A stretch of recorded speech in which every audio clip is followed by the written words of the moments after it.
Salam hər kəsə, Masveri kanalındasınız. Bugün kamera qarşısına keçməyimin bir neçə səbəbi var. O bir neçə səbəbdən biri özüm hansı ixtisasa qəbul olmuşam. Artıq mənim üçün ixtisas seçimi yekunlaşıb. Mən ixtisas seçiminə girməyəcəm. Və bu necə olur, nətər olur, bu proses necə gəldi, keçdi, bundan danışacağam və sizi biraz da ixtisas seçimi haqqında yönləndirməyə çalışdım. Yəni düzgün yönləndirməyə çalışdım. Yəni öz bildiyimcə düzgün yönləndirməyə çalışacağam. Biraz ixtisas seçimi edərkən nələrə diqqət etmək lazımdır, o haqqda danışacağam. Deyə bilərsiniz ki, sən kimsən ki, bizə bunu deyirsən də, sən özün kimsən ki, ixtisas seçimi mütəxəssissən, yoxsa universitetdə oxuyub bitirmiş, işləmiş bir adamsan ki, sən deyirsən ki, belə ixtisas seçimi eləyin. Yox. Ümumiyyətlə öz bu vaxta qədərki abituriyentlik ya da ki, tələbəlik hekayəmi danışım, qısa bir hekayəmi. Mən keçən il 577 bal yığmışdım 2025-ci ildə və riyaziyyat müəllimi olmalı olduğumu düşündüm. Yəni o yönə həvəsim var idi deyə Azərbaycan Dövlət Pedaqoji Universitetində tədris ingiliscəsində riyaziyyat müəllimliyi seçdim. Əslində mən Bakı dövlətə də düşürdüm. İngiliscəsini yox, Azərbaycan sektoru. Amma niyəsə mən yəni çox belə vizyonlu uşaq olduğumdan ingilis dilində tədris almaq istədim. Yəni ağlım artacaq elə bilmirəm. Pedaqoji universiteti seçdim və getdim tədris ingiliscəsində. Nə oradakı tədris olunan ingilis dili mənə asdı, nə də riyaziyyat mənə asdı. Yəni bu mənim subyektiv fikrimdir. Kimsə mənə belə deyim də qatılmaya bilər. Yəni mən açığı sevmədim. O ümumiyyətlə Azərbaycan Dövlət Pedaqoji Universitetinin riyaziyyat tərəfini sevmədim. Düzdür, məsələn fizikada oxuyan mənim ən yaxın dostum var. O həqiqətən sevir və görürəm ki, orada yaxşı tədris var. Yəni mən fizika seçsəydim imtina eləməzdim universitetdən. Nəysə, spoiler verdim. Getdim, gördüm və sevmədim. Bir semestr qaldım və heç finallara, yəni semestr imtahanlarına girməmiş mən universitetdən ərizəmi yazdım və çıxdım. İmtina elədim. Dedim mən bir daha hazırlaşacağam qardaş. Mən 4 ilimi burada sərf eləyə bilmərəm. Yenə də hazırlaşdım. Buraxılışım keçən 264 idi. Bu il 282.9 oldu. Blokumdakı keçən il idi yadımdadır. Keçən neçə idi? 313 idi. Bu ildə oldu 354. Əslində ikinci də artıra bilərdim, amma o biri videoma baxsaz müəyyən səbəblərdən dolayı bilmirəm, onlar bəhanə sayılırmı, sayılmırmı? Artıra bilmədim. Artıra bilmədiyimə də üzülürdüm və bu arada desən ki, ikinci il hazırlaşanda, bu il hazırlaşanda hədəfin nə idi? Mən ADA istəyirdim. ADA'nın RK hazırlaşdığım üçün ADA'nın riyaziyyatını istəyirdim birinci qrupda. Amma təəssüf ki, keçən il 640 olub. Mən bu il 637.1 bal yığdım. Və nəticədə nə oldu? Mən düşünmürdüm. Yəni orada 3 ballı şey var. Amma fikirləşə bilərsiniz ki, ballar düşür də, ballar düşə bilər. Amma bir çox, məsələn, Süleyman müəllimdən soruşdum, dedi ki, böyük ehtimalla düşməyəsən. Ki, mən də onu hardasa öngörə bilirdim də. Çox uşaq artıq ADA marağı artıb. Keçən il birinci ili dövlət sifarişdi. Bu il artıq çox uşaq var və medalçılar da oranı yazır. Və risk atmaq istəmədim və ADA-dan başqa da bir şey istəmirdim. Yəni məsələn ADA-sını sevmirəm. Niyəsə görə mənə xitab eləmir və hardasa əslində bəlkə də yanılıram. At bu style bir şeylə qarşılaşacağımı düşünürdüm. Lap ondan bir tık belə üstə olsa artıq biraz daha necə deyim, European təhsil istəyirdim də. Biraz kredit çıxmış ola bilər, amma ADA-dakı kimi, hardasa biraz Banımdakı kimi. Adonsu həqiqətən də inkişafda olan bir universitetdir. Yəni axır illərdə daha yuxarı çıxmağa çalışır. Belə deyim, yəni yuxarı çıxmağa çalışır deyəndə Adonsu 100 neçə il universitetdir, 150 il universitetdir. Yəni Adonsu zaten pik bir universitetdir və ölkədə yəni top 3 universitetdən biridir. Bu heç Adonsun nailiyyətlərini də küçümsəmirəm. Adonsu çox qəşəng universitetdir. Amma yəni mənə xitab eləmirdi. Yəni o sistem mənə xitab eləmədiyi üçün mən Adonsu seçmək istəmirdim. Və ADA-dan sonra nə seçəcəyimi fikirləşdim 637 valla. Qarabağ Universitetinə maraqlandım. Qarabağ Universitetində İTÜ ilə 2 il diplomda 4 mühəndislik ixtisası var və İTÜ həqiqətən Türkiyədə olsaydım İTÜ mənim xəyalım olardı. Və dayanmadan İTÜ vloqlarına baxırdım. İTÜ-dəki tədris, yəni mən ümumiyyətlə YKS tərəfinə, onların sistemi YKS tərəfinə çox maraqlıyam da. Yəni onlar necə hazırlaşırlar, o sistemi ilgimi çəkir, belə deyim də. Onların imtahanı bizimkindən məncə 4 qat falan çətindir də. Onlar həqiqətən çox əziyyət çəkirlər, türklər. Və gördüm ki, Qarabağın sunduğu şərtlər bunlardır. 3 il Qarabağda oxuyursan, 1 il İTÜ-yə gedirsən və tədris İTÜ-dədir. Mən oradan Qarabağdan Dilqəm müəllimlə danışdım. Həqiqətən də çox çox, yəni mükəmməl izah elədi mənə hər şeyi, oradakı sistemi. Deyir ki, baxın, Qarabağın İTÜ-sünü yazmaq istəyənlərə, Qarabağın İTÜ-sü nədir?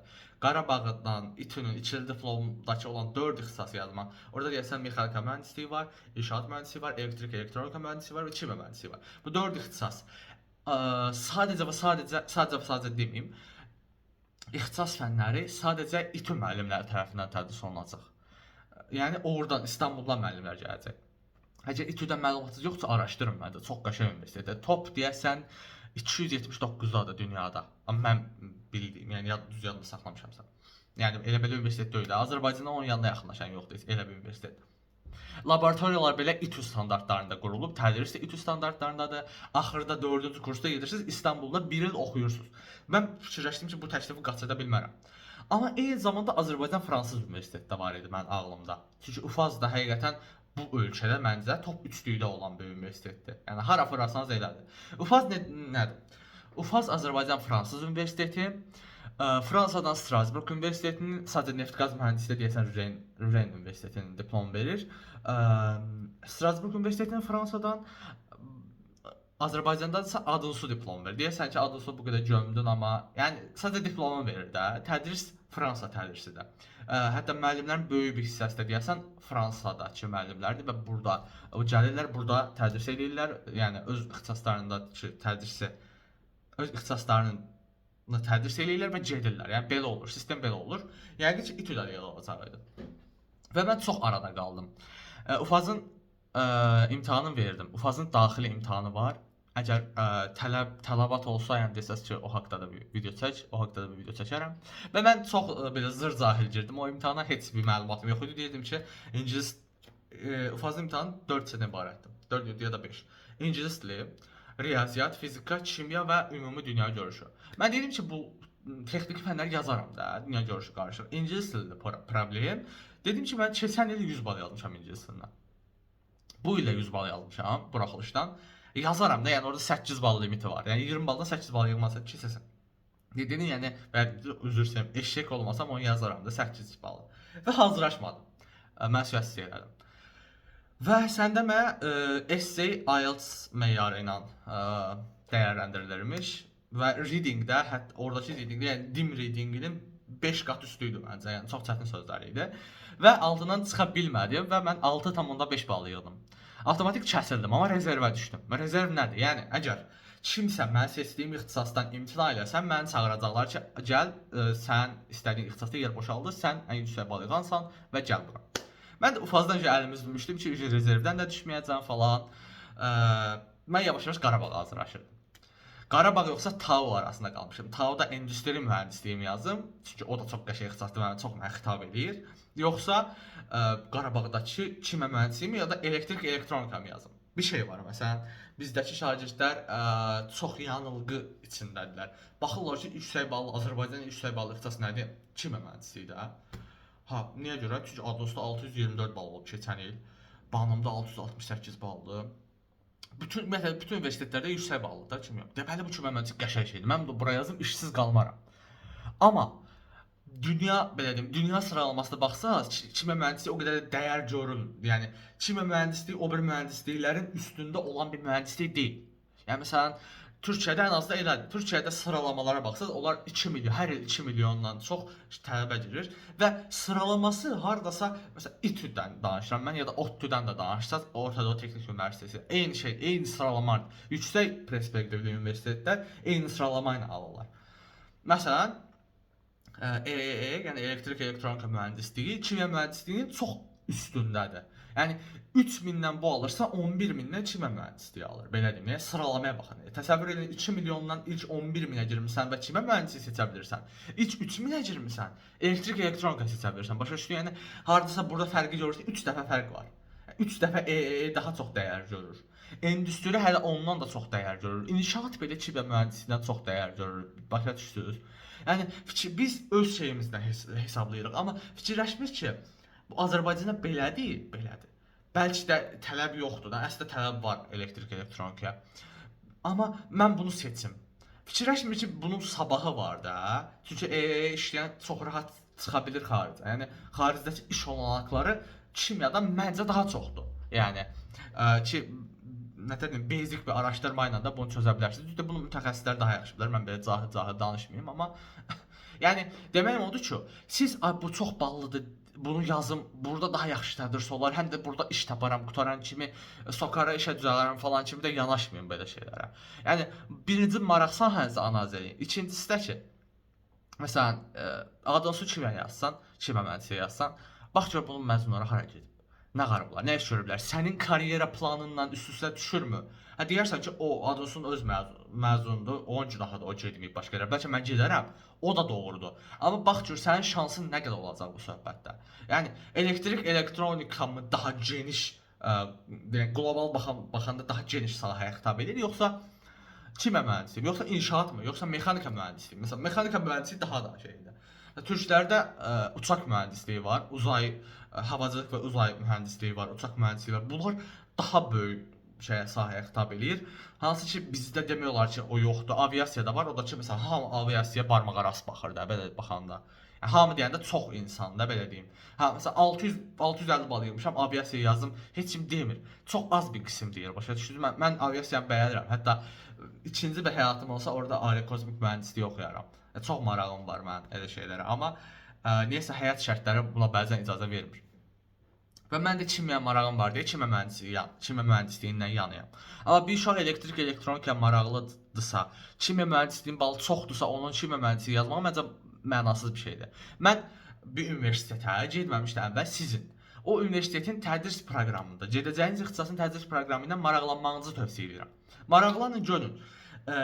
Bu fənlər sizə xoşunuza gəlirmi? Xitab edirmi? Sevərək oxuya bilərsinizmi? Bu çox vacib bir şeydir. Mən məsələn UFAS-ın bu chemical engineering-də, chemistry-səndə baxdım. Baxdım, gördüm ki, fənlər həqiqətən sevəcəyim və sevərək oxuyacağım fənlərdir. Dedim, hə, mən gedəcəm UFAS-a. Mən UFAS-a gedəcəm. Və nəysə, çox qarma-qarışıq elədim bu söhbəti. Bir gün durdum, ayın avqustun 5-i, avqustun 4-ü mənə zəng gəldi. Hə, belə-belə sizi UFAS-ın kimyasına qəbul eləyirik. Siz qəbul edirsinizmi? Mən dedim, mənə bir yarım saat vaxt verin. O yarım saatda hara gəldi zəng eləmişəm. Baxın, bizim İngiltərədə yaşayan bir qohumumuz var, hansı ki orada mühəndisdir. Yəni Azərbaycandan ora mühəndis kimi gedir. Yəni elə Qarabağda professor olan Dilqən müəllimlə də danışdım. Və bir sürü yəni Qarabağmı yoxsa UFAS-mı? Çox arada qaldım. Dəhşət. Yəni A-ya düşmə ehtimalımı sanki göz ardı eləmişdim o anda. Ki zaten olsaydı da birinci yerə A-da, ikinci yerə Qarabağ yazacaqdım. Məgər ixtisas seçimində girsəydim. O yan bu yan axırda çox çətin bir seçim olsa da mən UFAS-ı seçmək qərarına gəldim və UFAS-ın kimyasına qəbul oldum. Deyirsiniz ki, kimya 4-cü qrup ixtisas deyilmi? UFAS-da elə şey yoxdur. UFAS-da 4-cü qrup falan söhbəti yoxdur. Orada hamısı 1-ci qrup ixtisaslardır və RK və ERI ayrımırlar. Hətta orada kimyanı ayrımırlar. Belədir, zaten kimya mühəndisliyi ilə kimyada ilk 2 il tədris eynidir, sonradan dəyişir və hətta mən kimyanın proqramında gördüm, çox şey var ki, kimya mühəndisliyə aid ixtisaslardır, amma konulardır belə deyim. Amma keçilir burada da. Yəni mən çoxsa ona görə dedim. Və hətta mən bəyənməsəm dedim, zaten bəyənmə deyil, bir kariyer planı var da. Burada magistrda kimyada magistr eləmə qolları daha çoxdur. Yəni en qədər sahədə mən magistr eləyə bilərəm kimya oxusam. Ona görə mən UFAS-ın kimyasına okey verdim və sənədlərimi apardım UFAS-a. Bir-iki sənədim qalıb, onları da aparacam. Ondan da bitdi. Yəni artıq bilmirəm, UFAS tələbəsiyəmmi? Deyəsən UFAS tələbəsiyəm. Yəni mən UFAS-a qəbul oldum. Müsabiqədən kənar. Yəni müsabiqədən kənar dedim, artıq ixtisas seçimə girməyəcəm. Hə 637 balımı istifadə elədimmi? Böyük ehtimalla yox. Yəni burada UFAS-da keçid 450 plus idi. İstifadə elədimmi? Yox, amma UFAS üçün dəyər. Hə. İndi mən UFAS tələbəsi olduğum üçün həm Strasbourg Universitetinin diplomunu alacağam, həm də Adunsunun diplomunu alacağam. Yəni 2 diplom, yəni ikili diplomdur bu. UFAS-ın bir çox yaxşı xüsusiyyəti var. Bu videoda danışmaq istəmirəm, ayrıca bir video. Zaten mən UFAS-da oxumuram. Oxuyandan sonra bəlkə birinci semestrin sonunda bunu çəkməyim daha məqsəd uyğun olar ya da birinci kursun sonunda. Amma UFAS-a girmək mənim vizyonuma və daha doğrusu tədrisdən istədiyim şeyə yol açacağını düşünürəm. Yəni mən belə deyim də çox az tatmin olan biriyəm də. Yəni hər şeyə mız qoyan biriyəm. Və ufaz o belə deyim də mız qoyacağım şeyləri məncə minimuma endirəcək bir universitet idi. Hə bəlkə də Qarabağ seçsəydim daha mı yaxşı olardı? Ola bilərdi. Amma niyəsə görə seçə bilmədim. Bir də tərəddüdlərim nələr idi? Bəlkə də haqsız tərəddüdlər edirəm. Amma məsələn Qarabağ yeni açılan bir universitetdir və nə qədər məsələn bu yox, amma mən fikirləşirəm ki, bu illərdə yox. Məsələn mən seçdiyim il ya da 2-3 ildə yox. Artıq 5 ildə, bundan sonraki 5 ildə Qarabağın Azərbaycanın bir nömrəli universiteti olacağını düşünürəm. Yəni rəqibsiz bir nömrəli universitet olacağını düşünürəm. Çünki həqiqətən çox böyük bir investisiya yatırılır Qarabağa və oradakı müəllimlər də çox professional olduğunu düşünürəm onların və mən fikirləşirəm ki, Qarabağa qoyulan bal limiti də ən doğru qərarlardan biridir.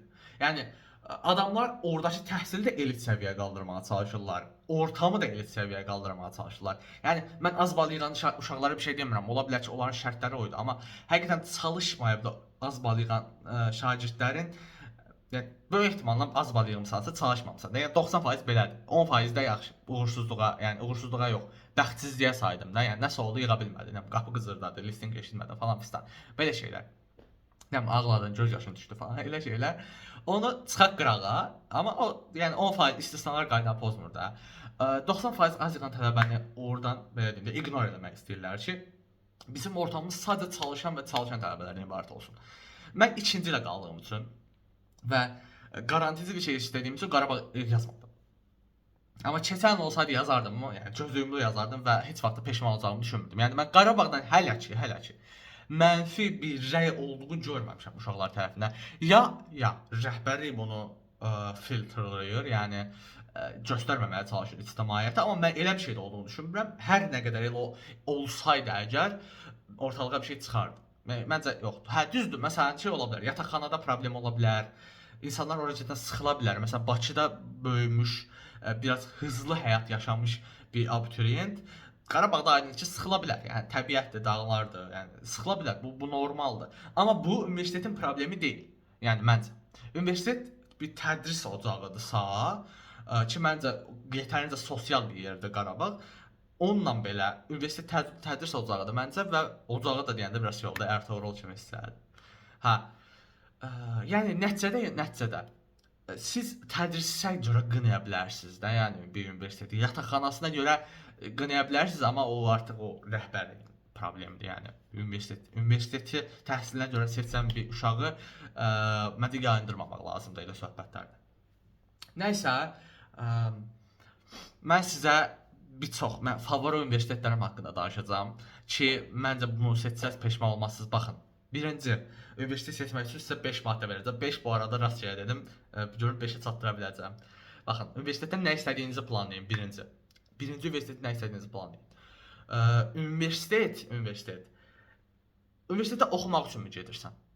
Universitetə əylənmək üçün mü gedirsən? Universitetə ailənə iPhone aldırıb güzgüdə şəkil çəkdirmək üçün, molda şəkil çəkdirmək üçün gedirsən. Bax bu da vacib bir şeydir. Ola bilər ki, sən bu üçün gedirsən, sən oxumaq üçün getmirsən. Bunun saygın var da, yəni nə istəyirsən eləyin. Heç kim heç deyə bilməz yəni. O axırda öz gələcəyinizdir, öz probleminizdir. Ona siz heç kim baxın, indi elədiyiniz şeylərə heç kim heç demirsə, sonra da heç kim heç deməyəcək. Narahat olmayın. Öz başınız öz əməlinizlə belə deyirlər. Bilmirəm, elə idi olsa nəsə. Elə ondan universitet sadəcə tədris üçün mü istəyirsən sən? Universitetdə istədiyin tədris Sovet tədrisidirmi? Yəni Sovetdən qalma tədrisdirmi? Sarı kitablarla tədrisdirmi? Yoxsa həqiqətən Avropa modelinə yönəlik bir tədrisdirmi? Bunu da araşdır özlüyündə. Müəllim heyəti, qoca müəllim heyətimi, səndən prinsip aparan müəllim heyətimi istəyirsən, yoxsa biraz daha cavan və Avropada təhsil alıb gəlmiş, o standartları görmüş müəllimlərimi istəyirsən?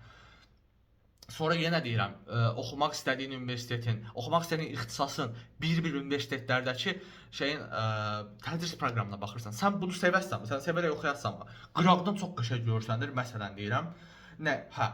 Ekologiya mühəndisliyi, qıraqdan çox qəşəng görürsən ki, ekologiya mühəndisliyi. Girib tədrisinə baxırsan, çöp. Çöp nətər? Çöp yəni sənə xitab eləmir. Sən bunu rahat oxumazsan.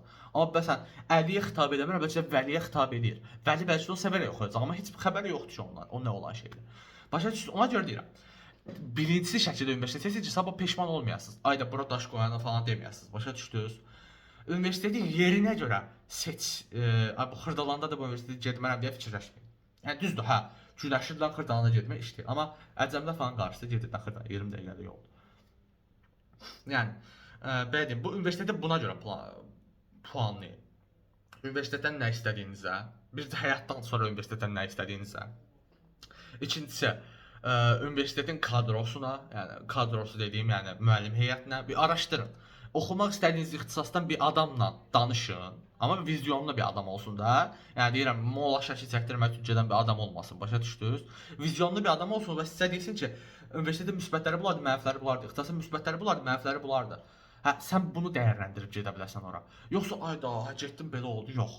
Yox yəni. Olmaz elə şey. Və universitet oxumaq üçün də bu arada universitet oxumayın məncə. Yəni məsələn deyirsən ki, hə, balım mən filan ixtisası dəhşət çox istəyirdim də, yəni dəhşət çox marağım var idi. Amma balım ora çatmır deyə gedə bilməyəcəm. Məzuna qalma şansınız varsa qal. O ixtisas üçün qal. Əgər ürəkdən istəyirsinizsə ha. Məsələn mən ADA-nı istəyirdim. Niyə görə? Çünki ADA. ADA ümumiyyətlə sırf adına görə yox ha. Riyaziyyat istəyirdim. Məsələn mən riyaziyyata marağım var idi. Və riyaziyyatın qolu budağı da çoxdur da. Amma fikirləşəndə ki, kimyanı mı daha çox sevirsən və sevərək davam etdirə bilərsən riyaziyyatı mı, mən kimyanı deyərdim. Çünki mən biraz daha praktikdə görməyə yatkınam da belə şey. Çünki riyaziyyat hamısı burada olub bitən bir şeydir. Riyaziyyat da sevirəm, o başqa məsələ. Həqiqətən çox sevirəm riyaziyyat. Amma fizika, kimya, riyaziyyat desəz, fizika böyüdür, kimya böyüdür, riyaziyyat deyərdim məsələn mən öz kafamda. Amma o biri fənlər, yəni bu üçünü də ayrı bir kataloq qoyuram ki, bunları digər heç yerlə müqayisə eləmərəm də. Bunları həqiqətən çox sevirəm. Başa düşdünüz? Yəni mən ADA-nı buna görə istəyirdim. Hə, ADA mühit, çevrə, sənə yaradacağı imkanlar həm ölkə daxili, həm ölkə xarici, həm də ki riyaziyyat. Yəni o tədris proqramına da baxmışdım. Belə, həm də ki çox yönlüdür, çox elastikdir. Flexible, yəni hara deyirsən çevirə bilərsən ixtisasına. İqtisadiyyata, maliyyəyə, data analitikasına, ora bura hər şey çevirə bilərsən. İstəsən müəllim ol, yəni müəllim olmağı istəyirdim, ola bilərdim. Kimyada da eyni şəkildə çoxdur. Yəni mən seçim arasında qalmışdım və bunu seçdim. Siz də əgər seçim arasında qalsanız, maraqlarınız doğrultusunda seçməyə çalışın. Amma gedib yəni trash bir universitetdə seçməyin də, başa düşdünüz? Yəni orada çox əziyyət çəkərsiniz. Belə.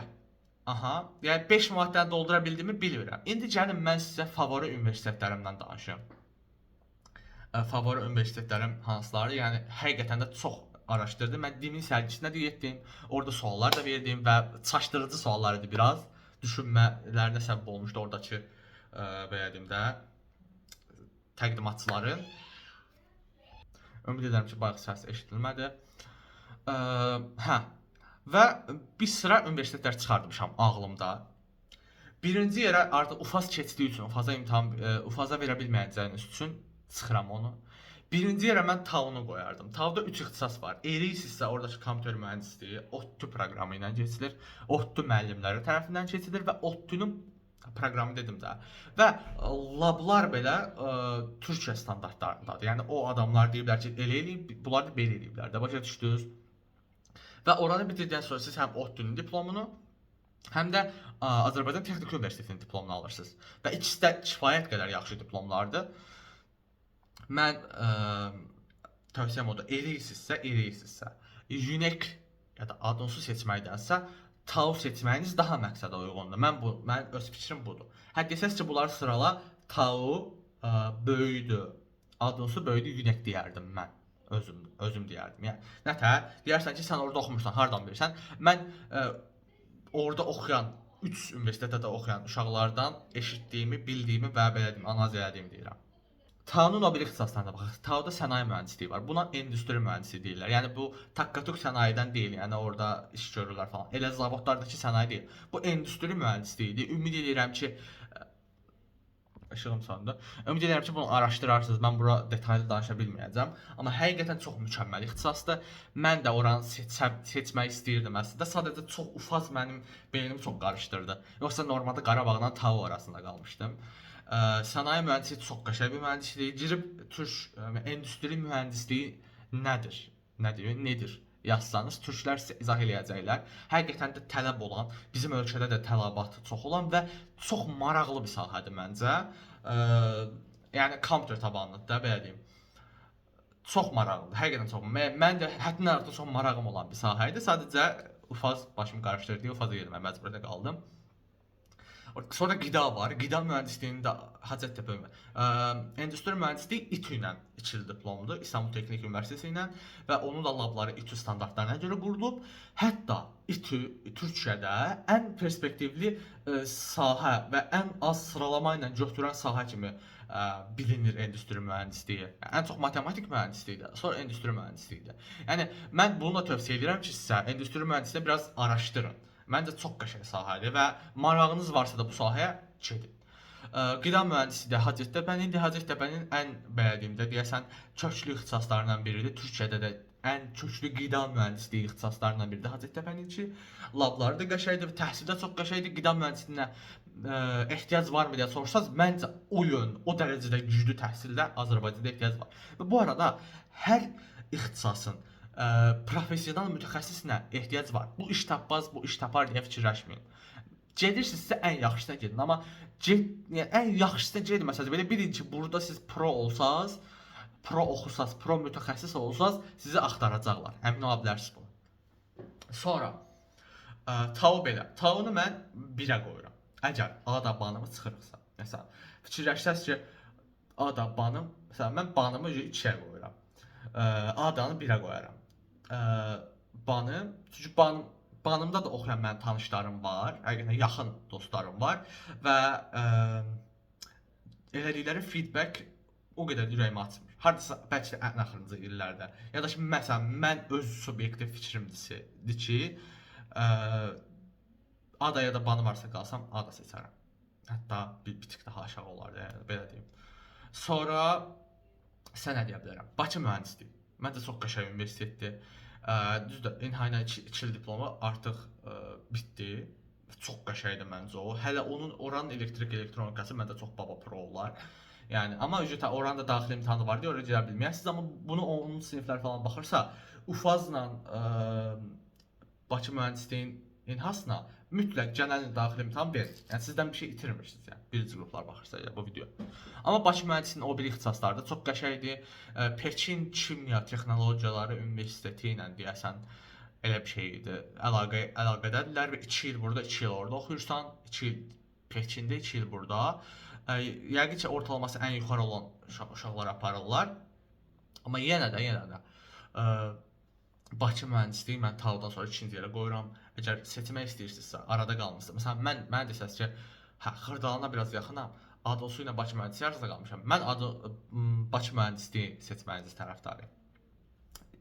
2 Bakı mühəndisliyi, 3 Qarabağ, hətta 2 Qarabağ, 3 Bakı mühəndisliyi, 4 texniki, 5 Adosu deyərdim. Yəni mən 5 universiteti seçməli olsam, yəni sıralamamı belə eləyərdim, bildiniz? Belə ümid edirəm ki, sizə yardımcı ola bilmişəm. Belə pərakəndə danışdım, amma əgər suallarınız varsa şərhlərdə danışa bilərsiniz, şərhlər edə bilərsiniz. Mən artıq UFAZ-ın kimyasına qəbul oldum. Yəni gönül istərdi ki, bu ixtisas seçimi həyəcanı mən də yaşayım. Ayda düşərsən, düşdüm mənə deyə, yoxsa Qarabağımı düşəcəm falan deyim. Amma təəssüf ki, olmadı, bəlkə başqa bir evrəndə. Bu qədər. İzlədiyiniz üçün təşəkkürlər. Nəyi demədim bilmirəm, amma yəni yenə deyirəm, ixtisas seçimi eləyəndə karyera planlamanızı indidən dəftərə yazın ki, mən necə bir şey eləmək istəyirəm. Düzdür, ola bilər ki, siz o yöndən getməyəsiniz, o xəttə etməyəsiniz. Bəlkə ixtisasınızdan çox dəxilsiz bir yerdə işləyəsiniz, amma ən pis variantı ixtisasınızda işləməyə öngörün, planlayın və ona doğru ixtisas seçin. Başa düşdünüz? Yəni bunun balı azdır, bunun balı çoxdur deyə ixtisas seçməyin. 600 balım var, mən 300 ballıq elektrik elektronika seçmərəm. Qardaşım, nə əlaqəsi var? Yəni o balla nə əlaqəsi var? O bal sadəcə ölkədəki tələbatı göstərir. Tələbat yox, ölkədəki abituriyentlərin zehniyyətini göstərir bəlkə də. Başa düşdünüz? Yoxsa oradan savadsız mütəxəssis çıxır deyə bir şey yoxdur, ya da ora savadsız müəllimlər dərs deyir deyə bir şey yoxdur. Başa düşdünüz? Son 600 balla 300 ballıq ixtisas yaz, orada baba pro ol. Ola bilməz, olar məncə. Ona görə deyirəm ki, düzgün seçin. Müəllimlik ixtisası seçənlərə də, seçmək istəyənlərə də bir tövsiyəm var. Əgər müəllimlik ixtisası seçmək istəyirsinizsə, Xəzərdə varsa, Xəzərdə seçin. Bakı dövlətdə varsa, Bakı dövlətdə seçin. Pedaqoji universiteti mən ümumiyyətlə tövsiyə eləmirəm. Bax, bu mənim subyektiv fikrimdir. Hər kəs istədiyin ən azı riyaziyyat fakültəsini. Başa düşdünüz? Bakı Dövlət üçün mən daha üstün görürəm açığı. Nə cəhətdən? Məsələn, mən sinif yoldaşı Bakı Dövlətdə oxuyur riyaziyyat müəllimliyi. Onun gördüyü tədrisin bizim gördüyümüz, yəni pedaqojikdə gördüyümüz tədrisdən daha yaxşı olduğunu düşünürəm. Bu mənim subyektiv fikrimdir. Bəlkə də yanılıram, amma yenə də öz fikrinizdir. Hə, Xəzər Universitetinin bu 5 sıralamaya qoymadım. Bu Xəzər Universitetdə mütləq yazılası universitetlərdən biridir və hər ixtisasından danışıram. Düzdür, biraz proqramı pərakəndədir, ADA kimidir. Biri səhər, biri axşam ola bilər dərslərin. Amma məncə Xəzər Universiteti çox qəşəng universitetdir. Tədris də professional ingilis dilindədir, yəni. Yəni sizə başdan sona ingilis dili keçmirlər. Yəni siz tədris ingilis dilində ixtisas oxuyub sadəcə xidyak olaraq ingilis dili keçmirsiniz. Əməlli başlı foundation keçirsiniz orada. Başa düşdünüz?